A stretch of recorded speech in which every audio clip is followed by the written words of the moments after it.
Déplacé en septembre 2020 du département de Guitry vers la réserve du Nziri Lodge, en raison des dégâts qu'il causait aux populations de Guitry, et l'éléphant Ahmed S illustre encore depuis quelques mois dans les départements de Dabakala et de Bouaké, à travers les mêmes attitudes, apprend Koassi ce mardi 17 août 2021 un communiqué du ministère des Eaux et Forêts. Selon la note, le pachyderme est sorti de sa réserve des accueils, 6,06, semaines après son transfert, causant à nouveau des dégâts au sein des populations. Actuellement, il occupe la route allant de Bouaké à la ville de Satama Sokoro, précisément aux environs du village de Gbamakro. Les autorités administratives, politiques et les services du ministère des Eaux et Forêts mènent des actions pour rassurer les populations, les former à l'application de mesures de protection de leur culture et les sensibiliser à la conservation de l'éléphant. Aussi, un collier GPS a été installé sur le pachyderme afin de le suivre à la trace.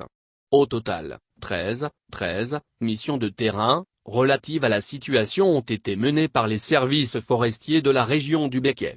La priorité étant bien évidemment de protéger les populations exposées, ainsi que leurs biens, explique le directeur de cabinet, du ministre Alain Richard Donwahi, Didier Louribogou, signataire par délégation du document. La réserve du Nziri Lodge effectue depuis plusieurs semaines des travaux de construction d'une clôture électrifiée autour d'un espace couvrant une superficie d'environ 20 ha qui constitue une zone provisoire d'accueil où sera réintroduit l'éléphant pour l'empêcher de causer d'autres dégâts. Les travaux prendront fin dans les meilleurs délais avant la capture et le retour de l'éléphant dans la réserve du Nziri Lodge, informe-t-on. En attendant la fin de cette opération, le ministère des Eaux et Forêts a mobilisé en urgence ses services pour organiser une opération de suivi et de refoulement de l'éléphant. La tutelle rappelle que, la population des éléphants de notre pays est passée de plus de 1000 individus dans les années 1990 à environ 500 individus actuellement.